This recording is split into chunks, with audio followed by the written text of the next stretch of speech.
Alors, en fait, on a de nombreux policiers qui se plaignent de certains passe-droits de la part de certains syndicats vis-à-vis de leurs collègues. Ça veut dire des collègues qui partent plus tôt en mutation, qui obtiennent un grade plus rapidement que la norme. La norme, ce sont des règles statutaires qui sont édictées par la fonction publique et le ministère de l'Intérieur. Et donc ces collègues-là manifestent leur mécontentement en déposant un recours au tribunal administratif de Paris sous la forme d'une action de groupe. C'est une première historique en France. Ça n'a jamais été fait contre une administration publique et donc on vient de la déposer à l'instant. Alors vous parlez de passe-droit.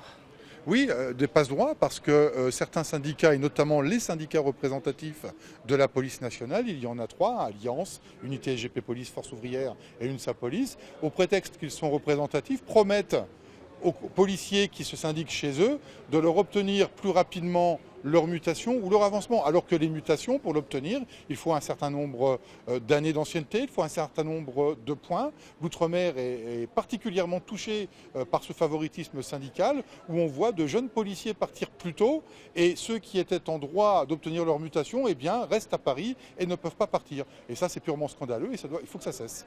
Et pourquoi l'Outre-mer est particulièrement touché ? Parce que l'outre-mer, beaucoup de collègues ultramarins sont affectés en Île-de-France. Ils font donc leur demande de mutation. Il faut 15, 20, 25 ans pour rentrer en outre-mer. Et donc c'est à celui qui partira avant l'autre. Donc on n'hésite pas à aller frapper à la porte des syndicats représentatifs pour obtenir une mutation avant son tour. C'est du clientélisme. C'est du clientélisme, c'est du copinage, c'est de la magouille. Alors le ministère de l'Intérieur a essayé de faire un effort de transparence en essayant de ralentir ces favoritismes, mais ils perdurent et nous, ce que l'on veut, c'est que ça cesse définitivement en appliquant strictement les règles statutaires, pas plus, pas moins.